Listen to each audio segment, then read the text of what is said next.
merci d'être venu parmi nous. Monsieur Mendes, on en était à l'amour est différent du sexe. Oui, l'amour est différent du sexe. Le sexe, c'est instinctif, c'est émotionnel, c'est tout ce que vous voulez. Mais l'amour est décisionnel. On décide d'aimer. C'est vrai, On c'est décide. vrai. Totalement d'accord. Si on est dans la posture où on a décidé d'aimer quelqu'un, on sait que la personne qu'on a décidé d'aimer peut nous trahir, que la personne qu'on a décidé d'aimer peut avoir des défauts parce que personne n'est parfait. Alors, c'est cet amour qui nous permet de rester là. Parce que dans le long terme, elle fait bien de mentionner les âges et tout. Dans le long terme, ce qu'on appelle amour se transforme en amitié. C'est-à-dire que vous n'aurez plus la même fougue sexuelle à 50 ans. Ce qui vous permettra de rester unis, c'est cette amitié que vous avez développée pendant votre vécu.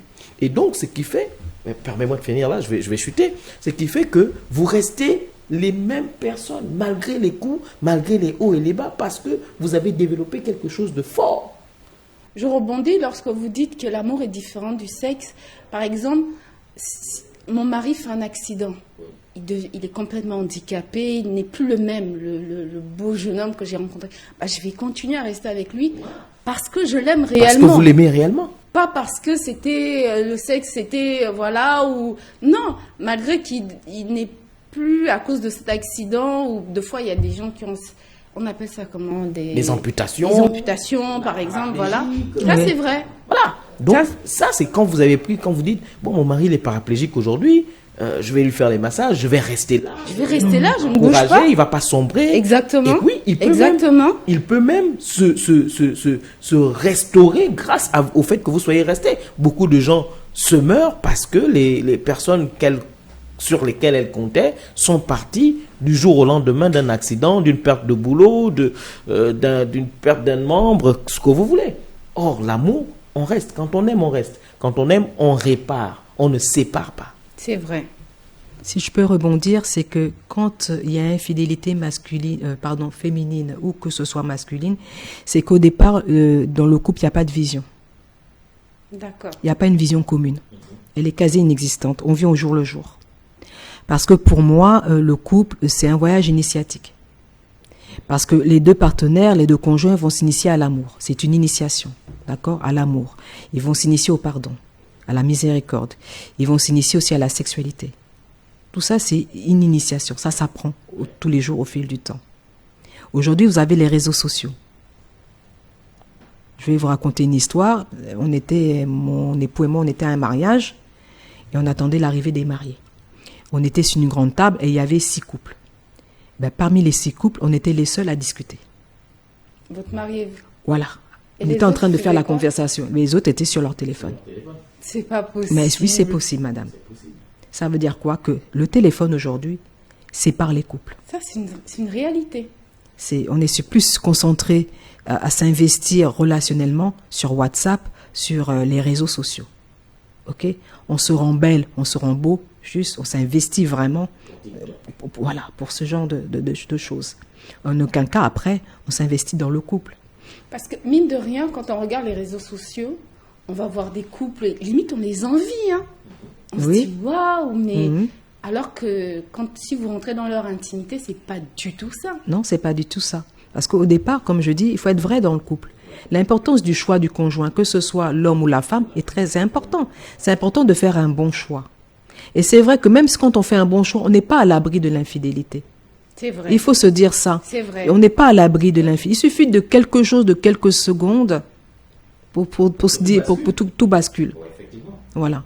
On peut arriver à boire un verre, à monter à l'étage, à se déshabiller, après se dire stop. Je redescends. Comment on peut expliquer une femme qui... ça veut dire une femme qui, à répétitif, trompe son conjoint. Ça veut dire elle recommence. Que ce soit avec plusieurs partenaires ou avec le même. Elle ne s'arrête pas. Alors là, c'est des troubles. Là, c'est un trouble. On va parler de la nymphomanie. C'est-à-dire, c'est l'addiction au sexe. C'est-à-dire qu'après... Vous, ce n'est que sexuel à ce niveau-là? Bien sûr, il n'y a pas d'amour là, excusez-moi, c'est de l'éros là. C'est de l'éros, je suis désolée, c'est l'éros. C'est de la chair, je bouffe à tout va en tout va. Elle est même gentille. Il y en a qui disent que c'est du janjuya, comme on dit de l'autre côté. Parce que en fait, c'est le danger. Excusez-moi, Madame Aya, le danger, c'est ça. C'est-à-dire que quand ça devient répétitif, il faut déjà reconnaître qu'on a un problème. Voilà. Si on ne reconnaît pas qu'on a un problème, c'est là le vrai problème. Le vrai problème, c'est de ne pas reconnaître qu'il y a un problème. Vous ne pouvez pas être en couple ou marié avec quelqu'un et aller voir ailleurs de manière répétitive et vous la coulez douce. Non, vous êtes malade. Et il faut le reconnaître, il faut se soigner, il faut consulter, il faut à la limite même faire des prières parce que c'est important de se soigner. Est-ce que c'est peut-être pas parce que aussi c'était le mauvais choix? On voulait absolument se marier et on se rend compte que dans le mariage, ce n'est plus bon. Donc, dans ce cas, il faut le reconnaître. Dans ce cas, il faut le reconnaître. Il faut dire, j'ai fait un mauvais choix. Bon, pour ceux qui sont adeptes du divorce, vous divorcez, que de détruire l'autre et de vous détruire et de surcroît détruire votre famille si vous avez des enfants. Ce que les gens oublient lorsqu'on fait un choix, c'est que derrière le choix, il peut y avoir des enfants. Ceux qui en souffrent le plus, ce sont les enfants. Et les plus grandes familles, les familles les plus détruites au monde, et particulièrement au Gabon, ce sont les familles recomposées. Ce sont les familles qui ont vraiment la recomposition. Hein. C'est-à-dire que chacun a sa maman. C'est carrément des familles où il n'y a pas de paix. Il y a pas de Moi, je pensais que c'était plutôt une famille polygame. Oui, mais c'est quasiment la même chose. Mais c'est la même chose. C'est-à-dire que vous êtes 5 ou bien vous êtes 10, chacun a sa mère. Il y a 2 qui ont leur maman, 2 qui ont leur maman, 3 qui ont leur maman. Et vous voyez que dans ce groupe-là, il n'y aura aucune paix. La paix, elle va être subdivisée en 3 groupes. Ces 3-là ont leur maman, ces 3 autres ont leur maman.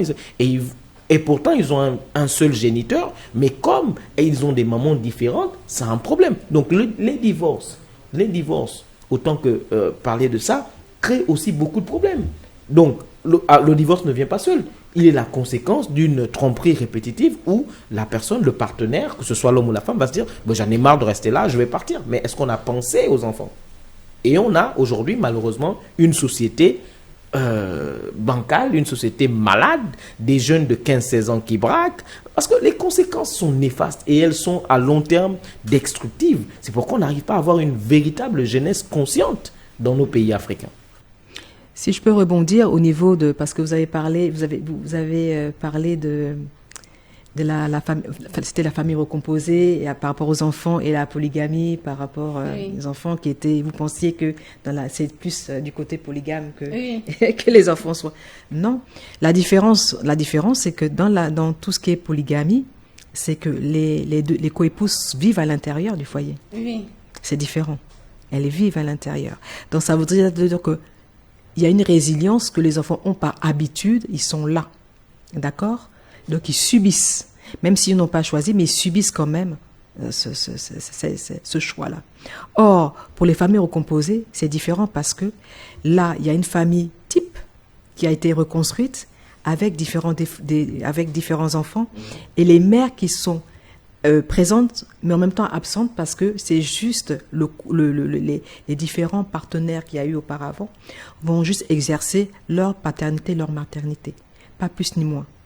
Et après, la mère est loin, mais la famille qui a été construite avec cela, elle reste là, mais ça blesse aussi, quelque part. C'est-à-dire que quand même qu'on fasse l'infidélité de façon générale, qu'elle soit féminine ou masculine, il y a des conséquences toujours. C'est ça ma prochaine question. Quelles sont les conséquences de l'infidélité? Surtout quand c'est une infidélité féminine. Les conséquences, comme je vous ai dit depuis le début, c'est que ça blesse parce que ça remet en cause la paternité. Parce que n'oublions pas que c'est la mère, c'est la femme qui peut choisir le père des enfants. Elle est libre de le faire. Elle a la capacité et elle sait qui c'est. L'homme ne sait pas. C'est vrai. Vous voyez un peu les cachotteries familiales, etc. Parfois, il y a des sujets comme ça. Elle ne sait pas. Donc, elle va remettre en cause la paternité de son conjoint. Déjà, 1. De 2, il y a un déséquilibre écosystème familial, c'est-à-dire que tout se chamboule. Parce que les enfants sont déçus quand ils apprennent. Il y a un autre regard vis-à-vis de la maman. Et elle-même, en tant que femme, elle se sent plus valorisée parce qu'elle va être jugée. Elle va être jugée parce que c'est quelque chose d'immoral. N'oublions pas que la femme a été éduquée pour être vertueuse, pour être docile, etc. Entre guillemets, hein, je suis en train de caricaturer, mais c'est ça. Donc Non, n'oublions mais pas, c'est totalement voilà, ça. donc n'oublions pas ce schéma-là, cette figure-là, qui va être dénaturée parce que elle a osé aller de l'autre côté. Pour un homme, ça va être normal, parce que c'est tellement, ça fait partie de notre quotidien, parce que c'est un homme. Vous voyez, j'ai l'impression que tout est renvoyé à l'homme. C'est-à-dire que tout favorise l'homme.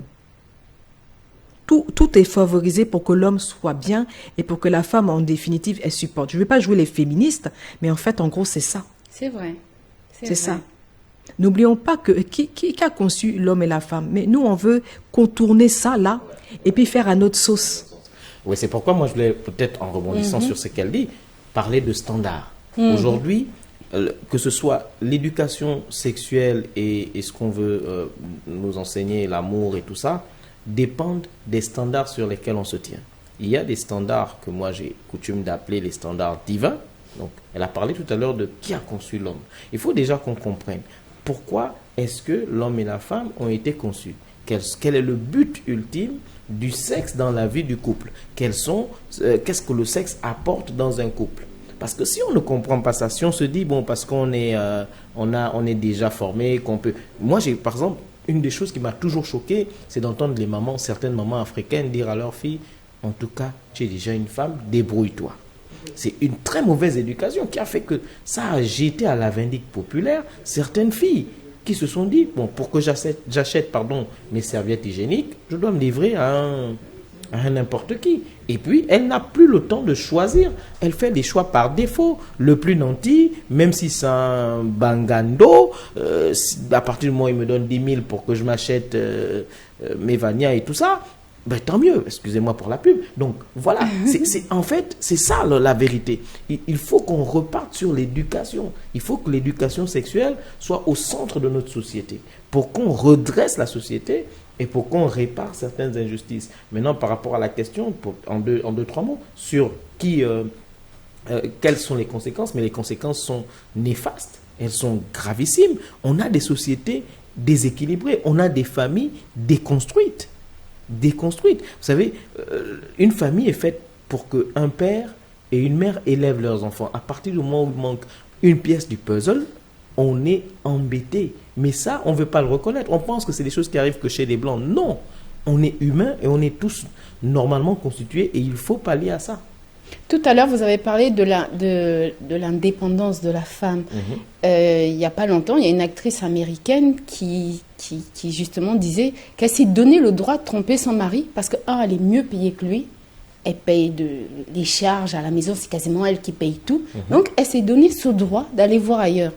Mais est-ce que de fois, le fait d'avoir un plus gros salaire que son mari, de payer, par exemple, professionnellement, d'être plus élevé que son mari, de fois, on se donne ce droit-là. Il faut se rappeler que j'ai dit au départ que celui qui aime ne trompe pas. On est d'abord d'accord. Le véritable amour ne trompe pas. Le véritable amour ne triche pas. Moi, je me demande si cette célèbre femme-là aime cet homme. Maintenant, le fait qu'on soit indépendant financièrement ne nous donne pas tous les droits. C'est pourquoi je parle de standards. Elle s'appuie. Quels sont ses standards? Quelles sont les choses sur lesquelles elle s'appuie pour vivre? Qu'est-ce qui dicte sa conduite? Qu'est-ce qui dicte sa façon de faire? Si elle est dictée par d'autres standards, si elle est dictée par une autre ligne, c'est normal. Mais selon la ligne et selon les normes de ce qui a été fait, ce qui doit se faire, une femme se doit soumission à son mari et un homme doit amour à sa femme. En fait, c'est parce qu'on a inversé les rôles.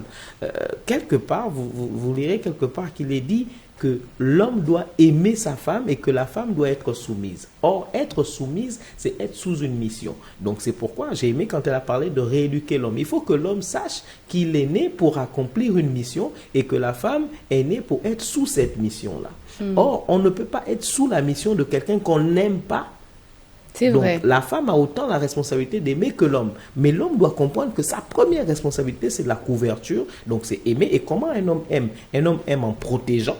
Un homme aime en sécurisant, un homme aime en pourvoyant, et la femme aime en se soumettant, en suivant les directives. Maintenant, une femme qui ne suit pas les directives, qui donne les directives, vous voyez qu'on est dans du n'importe quoi. Totalement. Pour rebondir par rapport à votre histoire, il y a deux choses. Souvent, les femmes d'un certain âge, on va dire à partir de 50, 55, 60, aspirent à une autre sexualité. D'accord. Parce que n'oublions pas que vers 50 ans, 55 ans, l'homme, il y a parfois des hommes qui ont une prostate. Enfin, le développement de la prostate. Oui. N'oublions pas aussi que le sexe de l'homme va s'atrophier au fur et à mesure. C'est-à-dire qu'il y aura moins de pulsions, il y aura moins d'érections. Elle sera là, mais ça va en diminuant petit à petit, avec l'âge évidemment. Et alors ces femmes-là qui veulent avoir une sexualité épanouie vont parfois, ces femmes d'une certaine tranche d'âge, vont aller vers ces jeunes-là. On les appelle les cougars. Voilà, c'est des femmes qui ont une puissance financière parfois et qui vont aller vers certains types d'hommes qui sont jeunes, qui peuvent assouvir leur sexualité. Parce que n'oublions pas que quand la femme regarde son homme qui a 50 ans avachi devant la télévision, qui n'est plus sexy du tout, et puis que sexuellement c'est plus ça, parce qu'au départ, la sexualité c'est le ciment du couple, hein. C'est vrai. Il y a deux choses, il y a la communication et la sexualité, c'est deux choses, et les finances, hein, n'oublions pas. Oui. Voilà, ne faut pas oublier, il y a toi, hein, voilà. Donc dès qu'il y a défaillance, Non, c'est pas possible, non mais... Oh. Dès qu'il y a une défaillance au niveau de la sexualité, parce que nous, n'oublions pas que notre vie, elle est pas linéaire, elle varie, elle est cyclique. Oui. Donc on a cette possibilité de choisir, d'avoir une sexualité plus épanouie. Mais en restant dans le mariage, je dis pas d'aller ailleurs, hein. Voilà, voilà. Et donc pour ces femmes-là qui ne trouvent plus gain de cause sexuellement dans leur foyer, à un certain âge, même si elles sont nanties, elles vont aller ailleurs. D'où l'infidélité. Mais là où je veux rebondir, c'est vraiment au niveau des fréquentations.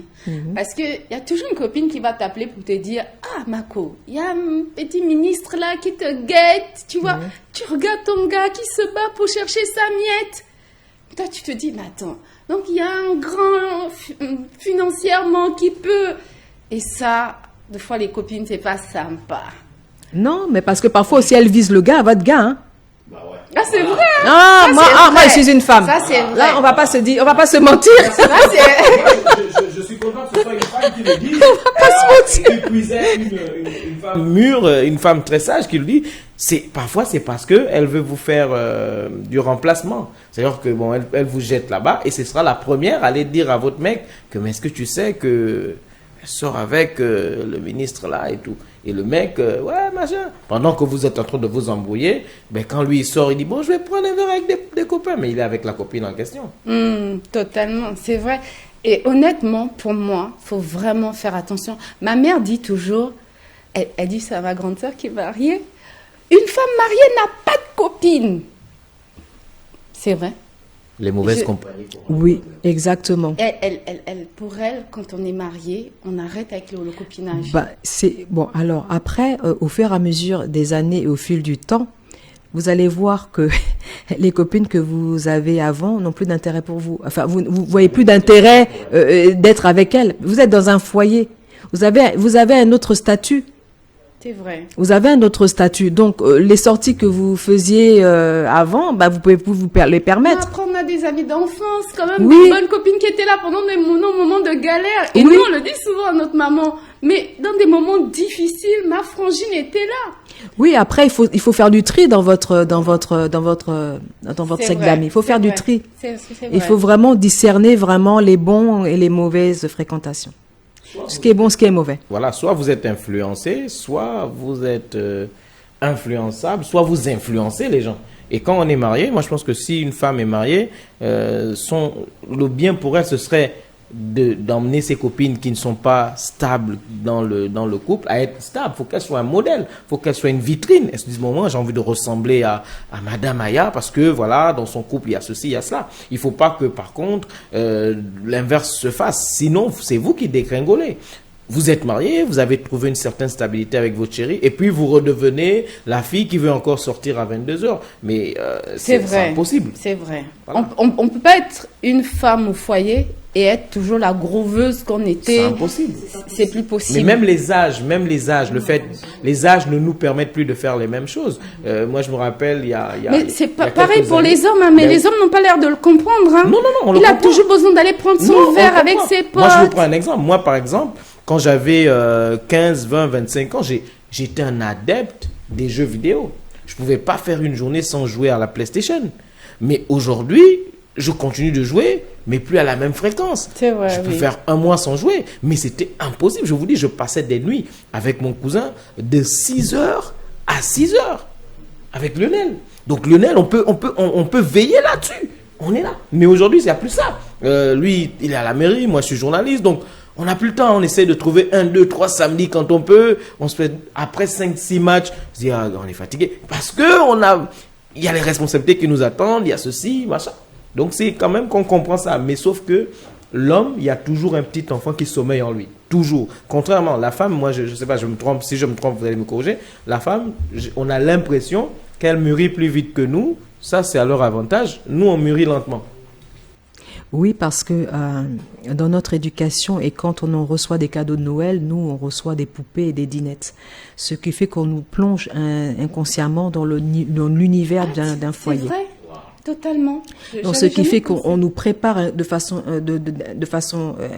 indirecte à maintenir un foyer avec nos poupées, nos dinettes. Vous les hommes, vous allez recevoir le ballon, les petites voitures, la voiture. Vous allez être axé, exercer votre compétence et votre performance. Ok. Ce qui fait quoi? Ce qui fait que ce qu'il dit, c'est que la femme, quand elle va dans un foyer, elle ne panique pas.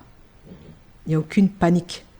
Parce que depuis toute petite, poupée, tout ça, on copie maman, parce que le modèle qu'on voit, c'est maman, on fait comme maman, etc. Donc, il n'y a pas de bon, on est à l'aise dedans. Or, les hommes, c'est pas de leur compétence de tenir un foyer. C'est pas une compétence. C'est pour ça que le Créateur a tellement bien fait les choses. C'est la femme et l'homme sont complémentaires quelque part. C'est une aide, on s'entraide quelque part. Ce que moi je peux faire avec aisance que l'autre peut pas faire avec aisance, je le fais sans problème, sans difficulté et vice versa. Ma dernière question. Oui. Faut-il avouer son infidélité à son partenaire? Ah ben, si vous voulez vivre en paix, si vous voulez éviter la tension, si vous voulez si vous voulez être honnête si vous voulez vivre honnête dans votre vie, si vous voulez vous épanouir davantage dans votre foyer, si après vous décidez de vous investir encore plus à l'intérieur, vous avez intérêt à le dire. Parce que le jour où il apprendra, ça sera encore pire. C'est vrai. Il y aura, non seulement ça, il y aura double peine. Il va vous traiter de salope. Et il va dire en définitive que vous l'avez trahi. C'est vrai. Vous aurez une double peine. Et ça, quand il y a double peine, parce que quand l'homme, on trahit son honneur, sa compétence, sa performance, ça le castre. Ils se sentent petits, ils se sentent diminués. C'est pour cela que souvent, pour éviter tout ce qui est infidélité, qu'elle soit masculine ou féminine, il faut pouvoir dialoguer.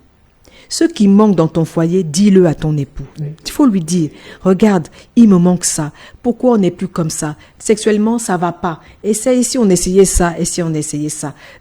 Parce que souvent, il y a deux choses. Quand la femme va ailleurs, il y a deux choses. C'est le manque d'attention. Vous avez la sexualité et après, vous avez les finances. C'est pour ça que ça coince et elle va après de l'autre côté. D'accord? Parce que souvent, l'homme pense que quand il met une femme dans son foyer, il pense que c'est acquis. Mais je t'ai épousé, non? Je t'ai doté, non? Bon, ça va s'arrêter là. Voilà. 15 millions que je t'ai donné, ça va s'arrêter là. Et il faut dire aussi que nous, les femmes, là, quand certaines ont pris, vous avez fait le jeûne d'Esther, vous avez prié pour avoir le mari. Dieu vous a donné ça et vous faites le malin avec. Vous vous en occupez même pas. C'est la ménagère qui s'en occupe. C'est vrai. Voilà. Donc, il faut le dire. Mais je pense qu'il faut communiquer dans le couple. C'est pour cela que je dis souvent qu'il faut être de bons amis dans la relation pour pouvoir après dialoguer sans tabou avec aisance. La même question, Mendes. Est-ce que vous pensez qu'un homme doit quand même avouer son infidélité à sa partenaire, à sa femme? Non, un homme doit tout dire. Même pas d'abord arriver aux extrêmes de l'infidélité. Même son salaire, la femme doit connaître combien il gagne. Moi, je suis de ceux qui pensent que les deux doivent forcément faire une seule chair. Ce n'est pas utopique, ce n'est pas des rêveries, c'est des réalités. Quand vous faites une seule chair, c'est à tous les points de vue, c'est à tous les niveaux. C'est-à-dire que j'ai fait quelque chose qui n'est pas bien, avant d'être ma femme, c'est-à-dire avant d'être la personne avec qui je dors, c'est une amie, c'est une complice. Et même avant que ça ne commence. Vous savez, les couples qui arrivent de moins en moins dans les infidélités, ce sont des couples qui se parlent, c'est des couples qui se connaissent. Ça commence au bureau avec une collègue. Tu dis déjà à ta femme que, ah chérie, au bureau là-bas, j'ai constaté que ma collègue Jocelyne là, elle met souvent un jean rouge là. Quand tu mets la puce à l'oreille à ta complice, elle me met, c'est que oh, le gars là, c'est les jeans rouges qui l'intéressent. Elle va aller acheter un jean rouge. Parce qu'en parlant, ça met la puce à l'oreille à l'autre. Et tu évites une infidélité facilement comme ça. C'est possible. Maintenant, ce qu'on doit dire, il faut dire. Maintenant, tu connais ton partenaire, tu sais comment il va réagir. Donc, tu lui dis, bon, écoute, voilà, j'ai fait un beau pas. Tu vas m'excuser. Voilà ce qui s'est passé. C'était pas volontaire. Gna, gna, gna. Si elle comprend, c'est bien. Mais je pense que si vous avez développé une certaine amitié, elle pourrait le comprendre. Ça va être difficile à avaler parce que personne n'accepte facilement une infidélité ou une trahison. Après, oui, là, il faudra supporter les conséquences. Voilà, même Jésus, avant de dire pardonne-leur, ils ne savent pas ce qu'ils font, il a quand même soupiré, il a quand même dit mais c'est dur, Père, si c'est possible, éloigne-moi de la croix. Donc, à un moment donné, on sent d'abord la douleur. Et donc, quand on sent, il faut laisser la personne accepter aussi qu'elle est heurtée. Il ne faut pas se dire mais oui, je t'ai demandé pardon, non. Non, il faut laisser la personne accepter vivre sa douleur et après, faire en sorte que la douleur passe, parce qu'après, la confiance, elle peut se mourir si on ne fait pas d'efforts. Il ne faut pas aussi faire trop d'efforts pour dire, bon oui, il faut vraiment qu'il faut laisser les choses se faire. Il faut vraiment laisser les choses se faire. Madame Aya, quel conseil vous pouvez donner aux femmes qui en ce moment sont tentées d'aller voir ailleurs pour X raisons?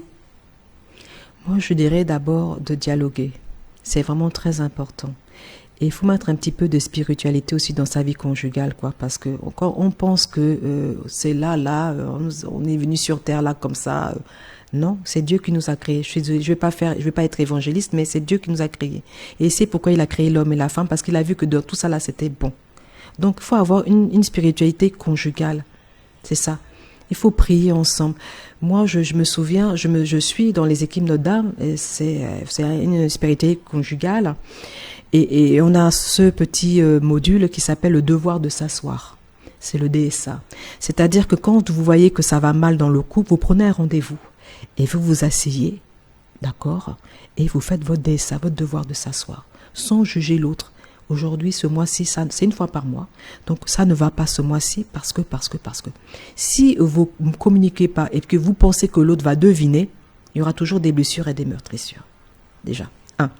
Et puis aussi, l'importance du choix du conjoint. Moi, je parle toujours de ça. Moi, en tout cas, quand vous allez m'inviter dans votre plateau, moi, je vais parler. Non, mais sincèrement. Parce qu'on pense que, allez, on s'ennuie, on va prendre quelqu'un et puis c'est le fun, quoi, d'avoir un foyer. Voilà. Non! On doit s'investir dans le foyer. L'importance du choix du conjoint, ça nous amène à être fidèles. C'est vrai. Et quand la sexualité elle est épanouissante, quand la communication est épanouissante, il est difficile d'aller voir ailleurs. Sincèrement, il est très difficile d'aller voir ailleurs. Il est très difficile. Je dis pas que c'est impossible, hein, mais je dis qu'il est très difficile. Quand la femme accueille son homme, elle sait ce que c'est la soumission, accueillir, la sexualité culinaire et tout ça, toutes les petites attentions. Quand l'homme sait que il y a les petites attentions, les petites sorties, les petits moments de qualité, etc. La sexualité au beau fixe, la communication au beau fixe, les finances, on se met à nu devant les finances. C'est difficile d'aller voir ailleurs. D'accord. C'est parce qu'il y a des trous, il y a des fissures. D'accord. Nous arrivons à la fin de cette émission. Merci d'avoir été parmi nous. Merci Madame Aya. Je vous en prie, ce fut un plaisir. Monsieur Mendes. C'est moi qui vous remercie. À bientôt sur TV+.